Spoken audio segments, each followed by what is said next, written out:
ओ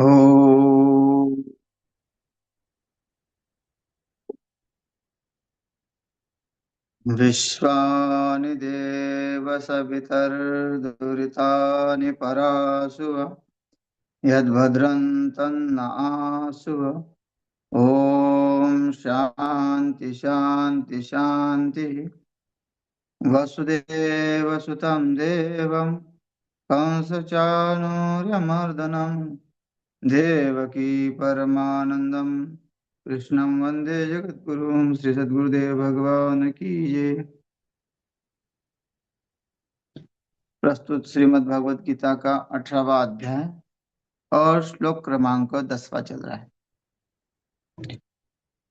भगवान कहते हैं कि जो सात्विक त्यागी होता है, त्याग तीन प्रकार का कहा गया है, सात्विक, राजसी और तामस। उन तीनों में से जो सात्विक है वो सबसे उत्तम है, क्योंकि उसका त्याग जगत कल्याण के लिए भी है और स्व कल्याण के लिए भी है। त्याग वो होना चाहिए जिससे दूसरे का कुछ फायदा हो और अपना भी फायदा हो और निस्वार्थ हो।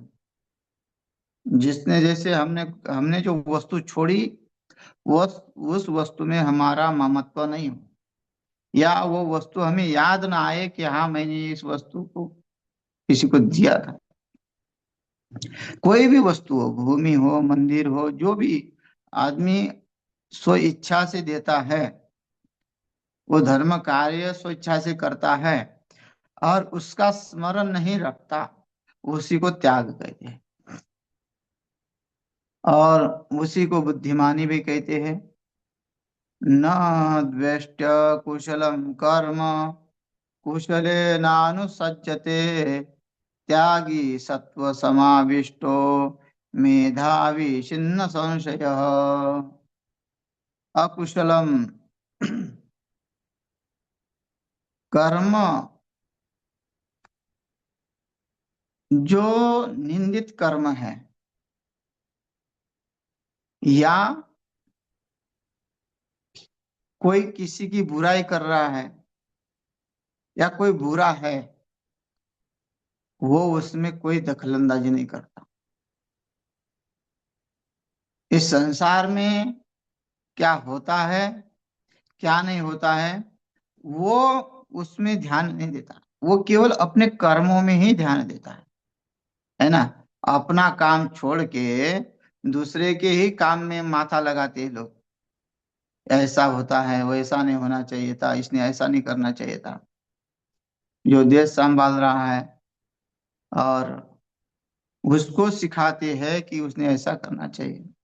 अरे जो खुद का घर तुम संभाल नहीं सकते हो, खुद के घर में दुनिया भर के प्रॉब्लम पड़े हुए हैं, और तुम देश जो चलाता है उसको तुम सिखाओगे, तो ये सब जो है गलत है।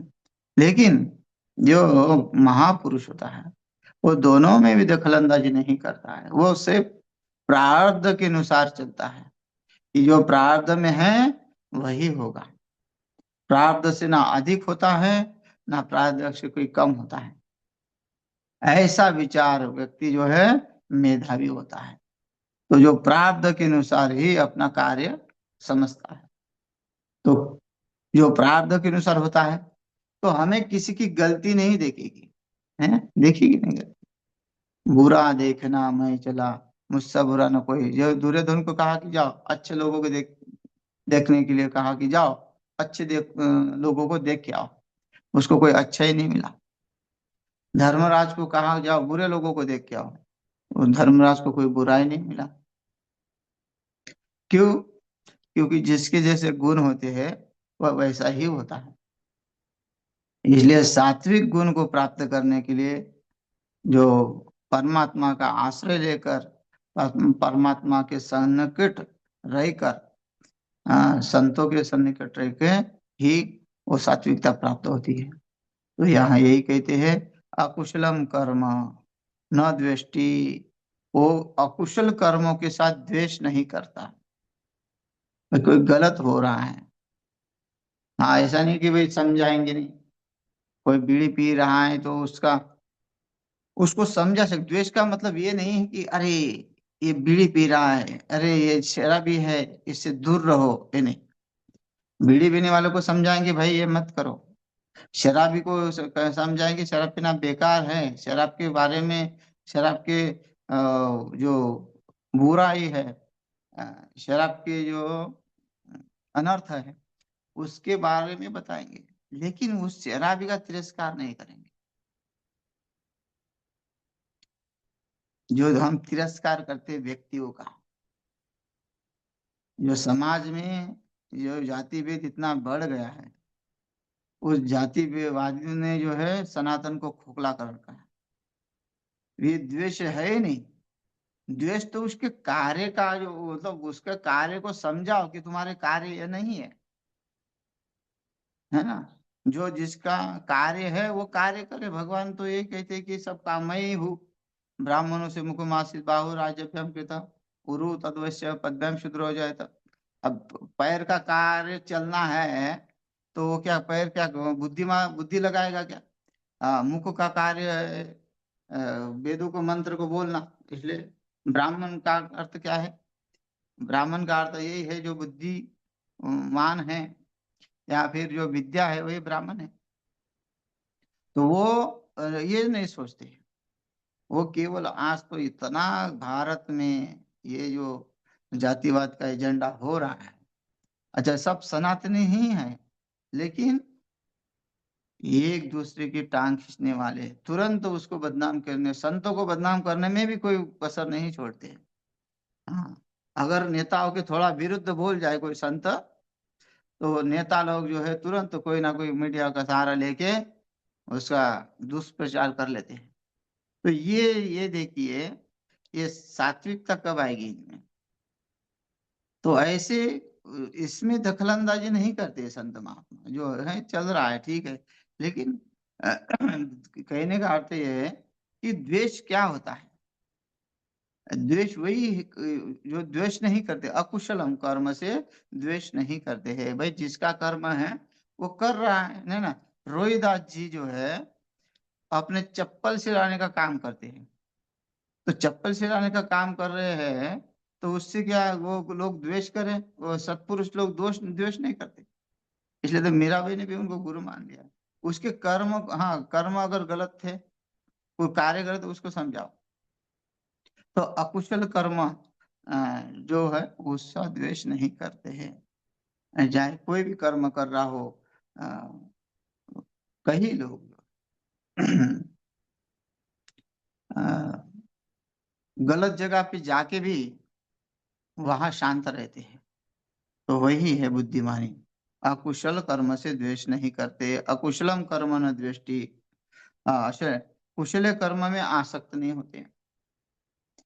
जो कुशल कर्म है, जो अच्छे कर्म है, उसमें वो आसक्त नहीं होते।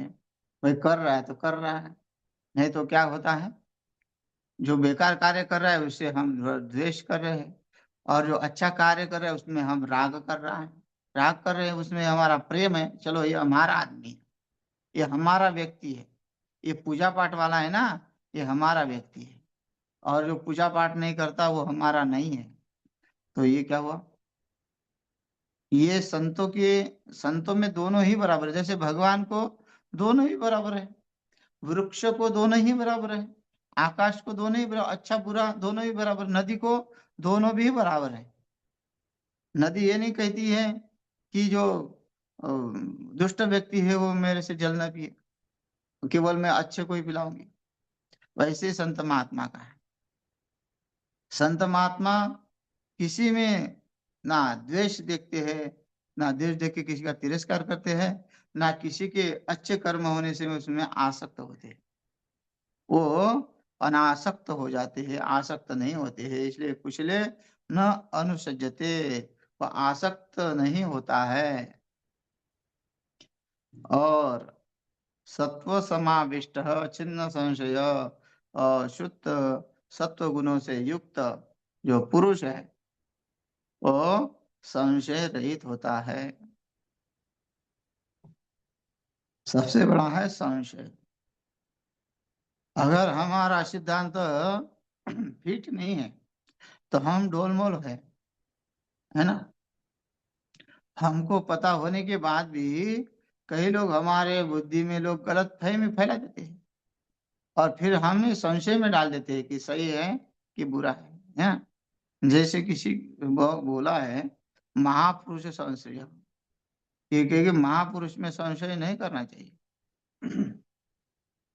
गुरु के ऊपर संशय नहीं करना चाहिए, भगवान के ऊपर संशय नहीं करना चाहिए, माता के ऊपर संशय नहीं करना चाहिए, डॉक्टर के ऊपर संशय नहीं करना चाहिए।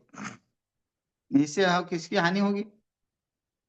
अगर डॉक्टर के ऊपर संशय किया तो हम ठीक नहीं होंगे, गोली नहीं ले पाएंगे। माता पिता के ऊपर संशय किया तो हमारे जीवन बेकार। देवता के ऊपर, गुरु के ऊपर अगर संशय करे तो हमें कोई पढ़ना ही नहीं आएगा। तो ये क्या है, संशय रहित होते हैं। और जिसको अपना सिद्धांत फिट पता है वो क्यों इधर उधर हो जाएगा। उसके अंदर जो है दृढ़ वैराग्य रहेगा, नहीं जगत मिथ्या है तो मिथ्या है, ब्रह्म सत्य है तो सत्य ही है। लेकिन जो हमारे दृष्टि में ये कई कई लोग जो है अ, वाद डाल देते हैं हमारे बुद्धि में, तो संशय होता है सही में भगवान है कि नहीं है। और जो संशय हो गया तो फिर हो गया, उसका नाश हो गया। संशयात्मा विनश्यति, संशय वालों का नाश हो जाता है। इसलिए अपना अपना सिद्धांत तो सबको पता होना चाहिए। अनेक संप्रदाय है और अनेक संप्रदाय से लोग जुड़े हुए हैं, लेकिन उनको पूछो कि तुमने गुरु का नाम लिया, बोले हाँ हमने नाम लिया। तो ये बताओ तुम्हारा सिद्धांत क्या है, तुम्हारे संप्रदाय का? बोले सिद्धांत क्या होता है? हमको तो अपने गुरु पता है, उन्होंने हमको नाम दिया है ना। जिनका टीवी प्रचार करती है दुनिया भर का, और लोग दौड़ रहे हैं उनके पास मंत्र लेने के लिए।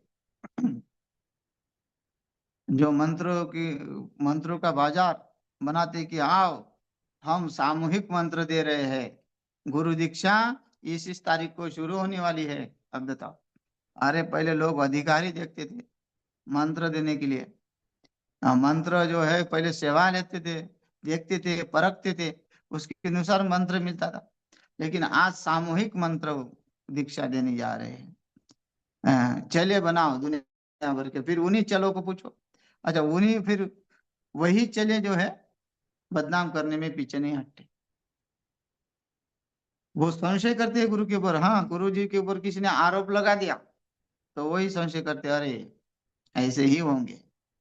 फिर गुरु बदल दिया, कई लोगों ने गुरु बदल दिए हैं। महाराज पहले हमने उनको गुरु किया था, लेकिन वो तो अब जेल में पड़े हैं। अब हम किसको गुरु करें? अरे भाई जो तुमने गुरु किया था वही तो गुरु, कोई व्यक्ति विशेष थोड़ी होता है। गुरु तो ब्रह्मा ही है, भगवान ही है, कृष्ण मंदिर जगत गुरु, वही गुरु है। तुम उसको उसी में मानो। शरीर को कोई गुरु नहीं मानना चाहता, लेकिन शरीर को गुरु मानने वाले ही संशयवान होते हैं, संशय करते हैं। और जहाँ संशय हो गया वहां जो है तुम्हारा नुकसान हो गया, है ना। ये कि जो है व्यक्ति बाजार गया, बाजार जाने के बाद जो है उसको लगा कि मैं अपनी एक गाय खरीदूं। तो गाय खरीदने के लिए पैसे नहीं, तो एक बछड़ा ही खरीद लिया छोटा सा। और छोटा सा बछड़ा खरीदा और उसको देखा खरीदते हुए गांव वालों ने, लेकिन वो गांव वाले ठगी थे। गांव वाले ने सोचा थे अपने गांव का है, इसको कैसे ठग सकते हैं। तो चारों लोगों ने युक्ति की कि देखो चार जगह हम खड़े रहेंगे अलग अलग जगह पे, और बस एक ही रट लगा के रखना कि तुमने ये कुत्ता लाया है, तुमने ये कुत्ता क्यों लाया। अब वो व्यक्ति बाजार से बाहर निकला तो बाजार के बाहर ही उसके गांव का व्यक्ति मिल गया और उसने राम राम किया कि कहाँ कहाँ से आ रहे हो? बोले बाजार से आ रहे हो। तो फिर बाजार में ये तुमको कुत्ता ही मिला था लेने के लिए? बोले पागल हो गया क्या, ये तुमको कुत्ता दिख रहा है, ये गाय का बछड़ा है। बोले लगता है तुमने आज नशा कर ली, तुमको समझ में नहीं आता कि कुत्ता है। वो बोला चलो हट पागल, निकल गया आगे। आगे निकला तो दूसरा मिला, दूसरे ने भी यही कहा कि कहाँ से आ रहे हो? बोले बाजार से आ रहे हो, अच्छा। हाँ, तो तुम्हारे पीछे ये कुत्ता लगा है, उसको क्यों नहीं भगाते? बोले कहाँ कुत्ता लगा? बोले ये तुम्हारे पास। बोले कुत्ता थोड़ी है, ये तो गाय का बछड़ा है। बोले अच्छा, गाय का बछड़ा है, कि तुम कोई भांग तो नहीं पिए हो कि तुमको ये कुत्ते में और गाय के बछड़े में थोड़ा भी फर्क नहीं समझता? अरे उसको देखो बराबर, वो कुत्ता है। अब उसकी बुद्धि में जो है थोड़ा सा भ्रम शुरू हो गया कि भाई पहला भी कह रहा था कि कुत्ता है, अब दूसरा तो कहाँ ये कुत्ता है। अब सोचने लगा चलते चलते कि क्या है ये, देखता तो गाय है, बछड़ा है, लेकिन लोग कुत्ता क्यों कह रहे हैं? और तीसरा मिलता है, तीसरा मिलते हैं कि ओ राम राम राम राम, कहाँ से आ रहे हो? बोलते हम बाजार से आ रहे हैं। और पहले बोलता हम गाय का बछड़ा लाए हैं। वो जोर जोर से हंसने लगा, उपवास करने लगा। बोले तूने कब से पीने लगा, तू कब से पीने लगा? तुझे जो है ये समझ में आया किसने तुमको ठगा, कहाँ से लिया ये जो कुत्ते का पिल्ला जो है, कुत्ता जो है, तुमने कहाँ से लिया? तुमको गाय समझ के, गाय का बछड़ा समझ के कुत्ते का पिल्ला किसने जो है थमाया? देखो, अभी मेरे साथ चलो, मैं ये बदल देता हूँ, मैं तुम्हारा हितकारी हूँ, देखो इतना ही आश्वासन दिया। अब तो वो जो है पागल हो गया, उसकी बुद्धि इतनी भ्रमित हो गई। कुत्ता है कि कुत्ता है कि गाय का बछड़ा है, कुत्ता है कि गाय का बछड़ा है। और चौथे के पास गया, और चौथे ने भी उसको कुत्ता ही सिद्ध किया, तो उसने वही पटक दिया। बोले "हे, इतने लोगों ने कहा कोई ऐसा हो ही नहीं सकता, ये कुत्ता ही है"। तो ये जो भ्रम पैदा हो रहा है ना हमारी बुद्धि में, अनेक अनेक लोगों का हम सुनते हैं, भगवान ऐसा है, भगवान वैसा है, और कई कई लोग भगवान है ही नहीं, या ऐसे ही चल रहा है। तो ये जो भ्रम पैदा हो रहा है, हमारा हमारा सिद्धांत फिट नहीं, इसलिए हमारे बुद्धि में संशय है। जैसे उसके बुद्धि में पूर्ण रूप से संशय हो गया है कि भाई ये कुत्ता ही है, वैसे हम ब्रह्म को छोड़े बिना छोड़ देते हैं और जगत को ही सत्य मान लेते हैं, जगत ही सत्य है, ब्रह्म मिथ्या है। जगत सत्य, क्योंकि जगत में ही हमारा परिचय हो रहा है, जगत में हमारे सुख दुख का अनुभव हो रहा है, जगत में ही हम सब कार्य कर रहे हैं। तो जगत जो है दृष्टिगोचर हो रहा है, तुम कैसे कहते हो मिथ्या है? हाँ मिथ्या होता तो हमको सुख दुख का अनुभव नहीं होता। तो सुख दुख भी मिथ्या है, स्वप्न जैसा, स्वप्न जैसा मिथ्या है, वैसा ही जगत मिथ्या है। लेकिन वो समझता नहीं है, वो तो केवल नाम जपता रहेगा, नाम जपता रहेगा। अगर कुछ कार्य हो तो कुछ गलत हो गया तो संशय आएगा, तो वो छोड़ देगा, नाम जप छोड़ देगा, जो कार्य कर रहा था वो छोड़ देगा, गुरुदेव के मार्ग में जो गुरुदेव ने जो कहा करने के लिए वो छोड़ देगा, क्योंकि वो संशय से युक्त है। और जो बुद्धिमान पुरुष होता है, जो सात्विक पुरुष होता है, जो अपने कर्म में कुशल होता है, किसी का द्वेष नहीं करता, किसी ने राग नहीं करता, वो व्यक्ति कभी भी संशय नहीं करता, परमात्मा में दृढ़ निष्ठा रख के वो आगे बढ़ता है ना। उनका उनका जो ये कार्य समाप्त हो जाता है। ये जड़ भरत राजा अपने कार्य में दृढ़ था, वो जगत में के ऊपर देखता ही नहीं था कौन अच्छा है कौन बुरा है, बस वो अपने ही में ही ठीक वो स्थित था। तो वैसे ही महापुरुषो त्यागी सत्व समाविष्टो, जो त्यागी है वो जो है संशय रहित होते हैं। और मेधावी त्यागी, बुद्धिमान और सच्चे त्यागी वही है जो किसी से राग द्वेष नहीं करते हैं, किसी कार्य में आसक्त नहीं होते हैं, फल की चिंता नहीं करते हैं, और अपने प्रारब्ध अनुसार जीवन जीते हैं। जो जो भगवान ने सेवा दी ही, वो सेवा को करते हैं, जिस कार्य के लिए हम आए हैं वो कार्य करते हैं। नहीं तो कई लोग जो है पलटे पढ़े लिखे पलटे हैं, डॉक्टरी जो भी पढ़े हैं, और फिर बाद में क्या होता है वो छोड़ देते हैं। छोड़ने के बाद फिर वही तो दुनियादारी है। ऐसा तो नहीं है कि हिमालय में जाके चले गए, नहीं, लोगों के बीच में जाके अपनी मेहनतगिरी शुरू कर देते हैं। तो फिर भगवान ने भाई तुमको प्रारब्ध से तुम डॉक्टर बन गए, इंजीनियर बन गए, जो भी बन गए हो, उसमें ही तुम ईमानदारी से कार्य करो। जरूरी नहीं कि तुम वो छोड़ के ही सब कार्य कर सकते हो, क्योंकि तुमको इतनी मेहनत माता पिता ने जो पढ़ाने के लिए लगाई है, हाँ, और तुमको क्षणिक वैराग्य के कारण तुम वो छोड़ देते हो। भाई उसमें बेईमानी है तो तुम बेईमानी क्यों करते हो? तुम बेईमान 17 लोग होंगे, तुम उसके साथ जो है टक्कर लो, तुम उस वही रहो, वो तुम्हारा अनुकरण करेंगे कभी ना कभी। लेकिन नहीं, अरे वो तो सब बेमानी पड़ी है वहां, हम वहां कार्य नहीं करेंगे। ऐसे भी कई लोग हैं। तो ऐसा नहीं होना चाहिए। जो त्याग होना चाहिए, वो त्याग सात्विक ने जो पढ़ा है, जिसमें हम जिसमें हैं प्रारब्ध के अनुसार बता रहा हूं। हमारे प्रारब्ध में हम इतने पढ़े हैं, तो उस पढ़ने का यही फायदा है कि हम उस जगत का इस माध्यम से कहीं ना कहीं उपयोग करेंगे, वो फायदा करेंगे। और अब तुम सब कुछ छोड़ दोगे और बाबा बन जाओगे, तो उसमें क्या क्या, क्या करोगे फिर? ना तुमने वो ज्ञान लिया, ना शास्त्र पढ़े, केवल भगवा कपड़े पहने, हाँ भाई ये डॉक्टर थे, ये इंजीनियर थे, और बस उसी की पदवी के अनुसार लोग तुमको मावर, इसने तो डॉक्टर ही छोड़ दिया, इसने तो इंजीनियरिंग छोड़ दिया, इसने तो वकालत छोड़ दिया, ये तो महात्मा बन गया, इसने सब कुछ छोड़ दिया। उसने कुछ नहीं छोड़ा। अगर वो उसी में रह के और लोगों का भलाई करता, वकील अपना फीस नहीं लेता, बराबर ईमानदारी से केस लड़ता, बेगुनाहों को जो है बराबर, बेगुनाह जो गुनाहगार है उसको सजा देता, बेगुनाह को दोष मुक्त करता, तो वो तो वकील, वो उसका त्याग है। हाँ, डॉक्टर जो है, जो मरीजों का जो है अच्छी तरह इलाज करे, अपना जो है जैसा आए, हैं, ये नहीं कि इतना ही लेना है उतना ही लेना है कि पैसे के लिए ही भी इलाज करना है, तो वो उसका त्याग है, उसमें रह के उसको छोड़ने की जरूरत नहीं है। तो यही है वो प्रारब्ध। तो यही महात्मा लोग क्या करते हैं, प्रारब्ध अनुसार चलते हैं, जैसा हमको बनाया। ये महात्मा पहले से ही बनाया, तो महात्मा में रहे। महात्मा जो गृहस्थी के बारे में क्यों सोचे? हाँ, जो गृहस्थ है वो गृहस्थ में रहे। वो महात्मा बनने के बारे में क्यों सोचे? बस गृहस्थ में अपने अच्छे से कार्य करते रहे, कर्म करते रहे, तो वही उसका पूर्ण रूप से है। और संशय किसी में हो नहीं है, तो वही है। तो वही त्यागी है। इसका त्यागी का मतलब ये नहीं कि सब कुछ छोड़ दो, कपड़ा पहन लो वो त्यागी हो गए, नहीं। जो अपने कर्म फल का आसक्त, कर्म फल में जो आसक्त नहीं होता, दूसरे से द्वेष नहीं करता, सबके साथ प्रेम से रहता है, वही त्यागी है। इति यह अभिधीति ये कहा जाता है।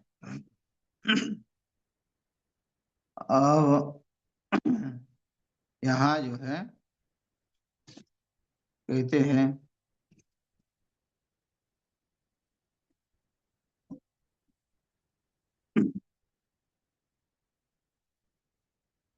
न हि देहभृतां शक्य त्यक्तुं कर्माण्य शेषतः, यस्तु कर्मफलत्यागी स त्यागी इत्यभिधीयते। ही देहभृतां अशेषतः कर्माणि, कहते हैं क्योंकि शरीरधारी जो है किसी भी मनुष्य के द्वारा संपूर्णता से जो है सब कर्मों का त्याग किया जाता है। या ये कहते हैं कि भाई देखो, ऐसा कोई कर्म नहीं है कि उसका त्याग किया जाए। अगर तुम उसका त्याग करोगे तो जियोगे कैसे? इसलिए कर्म के फल का ही त्याग करना पड़ेगा। या ये कहते हैं क्योंकि शरीरधारी किसी भी मनुष्य के द्वारा संपूर्णता से सब कर्मों का त्याग नहीं किया जाता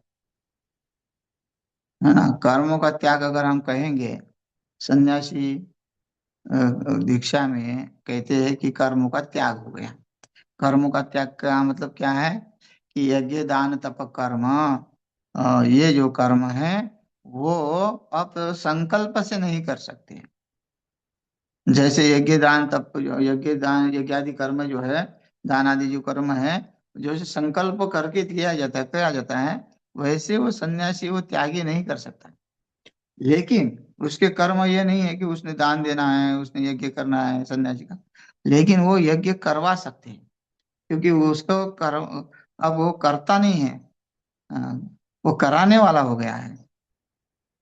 तो वो इसलिए कहते हैं कि जो सन्यासी सन्यासी भी होने के बाद भी उसको अपने कर्मों का त्याग नहीं करना चाहिए।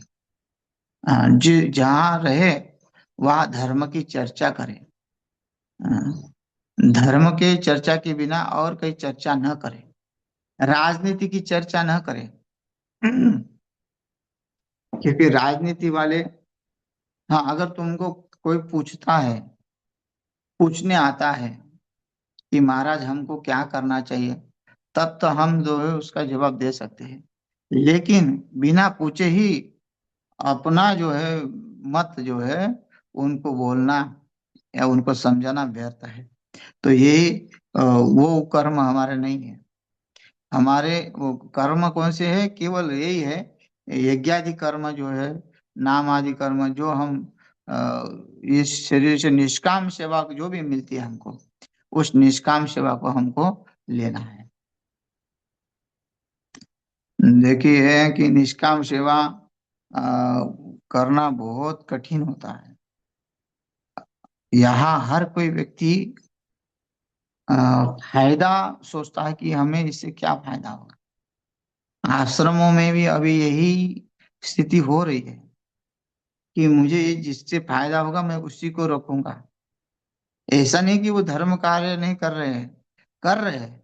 लेकिन क्यों बोला कि मेरे को एक अनुभव आया कि मैं एक विद्यार्थी को रखने गया एक आश्रम में, 2 दिन आश्रम में रखने गया, उसको किसी ने ही नहीं रखा। क्यों?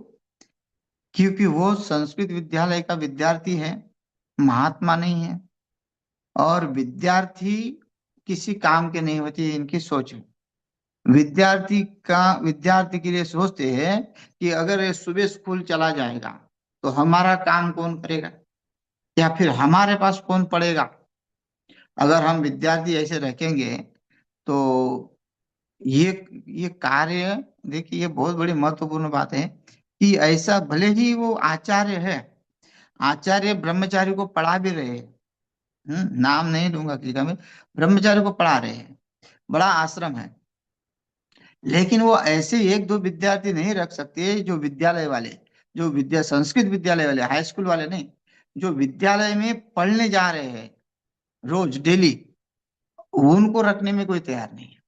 बेचारे विद्यार्थी जो है, जो संस्कृत विद्यालय वाले हैं, वो कई जगह किराए के कमरे से रह रहे, या फिर जो हॉस्टल में जितनी व्यवस्था है विद्यालय की, जहाँ छात्रावास है, वो छात्रावास में कितनी 30 या 40 विद्यार्थी रखते हैं छात्रावास में। उसके बाद जो है वो बाहर रहते कई विद्यार्थी। पहले आश्रमों में रखते थे विद्यार्थी लोग, बच्चे स्कूल जाते थे संस्कृत विद्यालय। अब ये नहीं सोचते हैं कि अगर हम विद्यार्थी को नहीं रखेंगे तो विद्यालय कल बंद पड़ जाएंगे, तो गुरुकुल तो बंद हो ही गए और विद्यालय बंद पड़ गए। भाई तुम्हारे आश्रम में भाई एक आधा आश्रम है कि जिसमें ब्रह्मचारी लोग पढ़ते हैं, तुम पढ़ा रहे, लेकिन बाकी के भी जो आश्रमधारी है वो विद्यार्थी को रखते नहीं है। अगर कोई स्कूल रोज जाए तो उसको भी जाने नहीं देंगे, और रखेंगे तो स्कूल जाने नहीं देंगे ठीक ढंग से। उनके काम आया, कोई भगत आया तो करो, आश्रम की सफाई करो, कुछ करो। तो ये जो है ना, तो पराया। और कहीं भी आप आश्रम में कोई अगर देखो जाके, कितने विद्यार्थी कौन से आश्रम में हैं? कोई एक विद्यार्थी नहीं मिलेगा, मिलेगा तो आरती करने के लिए, उनके स्वार्थ के लिए और उनका काम के लिए। ये नहीं कि भाई इस विद्यार्थी को हम रखेंगे और उसकी दिनचर्या हम बनाएंगे और ये रोज स्कूल जाएगा, आके जो है अपनी दिनचर्या पढ़ाई करेगा और पूजा पाठ भी करेगा। ये सोचने वाला कोई उनके बारे में कोई सोचता ही नहीं है। बस हमको वो कार्य करने के लिए चाहिए। उनको ये नहीं कहेगा कि तुम पढ़ाई कर रहे हो कि नहीं कर रहे हो। फिर रखने वाले भी ये नहीं बोलेंगे कि तुम पढ़ाई कर रहे हो कि नहीं कर रहे हो। तो ये क्या है, बोलने का यह है कि निष्काम सेवा जो होती है ना, बहुत कठिन होती है। हाँ, हमने ले लिया, कपड़ा ले लिया, सब कुछ कार्य हो गए हमारे। हाँ, हम तो सोचते हैं कि भाई बहुत कार्य करें, लेकिन ये कार्य जो है भगवान ने जो हमको प्रारब्ध में जितना दिया उतना हम ये है कि चलो हम हमारे लिए कार्य नहीं है। और ये भी सोचते हैं कि ये युग परिवर्तन है, इसमें ऐसा ही होने वाला है। हम इसमें उतने जोर जबरदस्ती करेंगे तो हमारे, जब हमारे इसमें नहीं है, हमको तो मन है लेकिन नहीं है वो कार्य होता हमसे। हाँ, तो ये है, जिसके पास बहुत कुछ है, बहुत बड़ा आश्रम है, उससे वो हो नहीं रहा है। तो ये समझो प्रारब्ध है, और प्रारब्ध अनुसार जैसे भगवान इच्छा है क्या कर सकते हैं। लेकिन निष्काम सेवा का जो एक मन में अगर हो तो फिर वही महात्मा बुद्धिमानी है। ये श्लोक कहता है, हम नहीं कहते, भगवान वो कहते हैं कि ये वो जो निष्काम सेवा में जो है वही त्यागी है। वो ये नहीं सोचना चाहिए कि मेरे स्वार्थ के लिए कोई हो, नहीं। यहाँ ये सोचना चाहिए कि भाई भविष्य में ये विद्यालय बनने पड़ जाए, अगर आश्रमों में किसी में नहीं रखा तो संस्कृत विद्यालय में क्यों पढ़ेगा, वो अपने घर में पढ़ाएगा, पढ़ेगा। हाँ, आश्रम में जिसकी परिस्थिति नहीं है, कमरा लेने की नहीं है, ये लेने के लिए नहीं है, तो कैसे होगा? आजकल तीर्थ क्षेत्र में कमरे भी बड़े महंगे महंगे देते हैं। हाँ, तो ऐसा तो नहीं है। तो एक कहने का तात्पर्य यह है कि निष्कामता आनी चाहिए। हाँ, तो कर्मों का त्याग नहीं करते वो। जो निष्काम सेवा वाले हैं वो अपने कर्मों का त्याग नहीं करते हैं, शक्य नहीं है। इसलिए जो कर्म फल का त्याग है वही त्यागी है, कर्म के फल का ही त्याग त्याग माना है, और कोई त्याग दूसरा है नहीं। ये श्लोक समाप्त होता है। और त्यागी अभी त्यागी कहा जाता है, ऐसा कहते हैं। तो शेष जो है कल देखते हैं। हरिओम।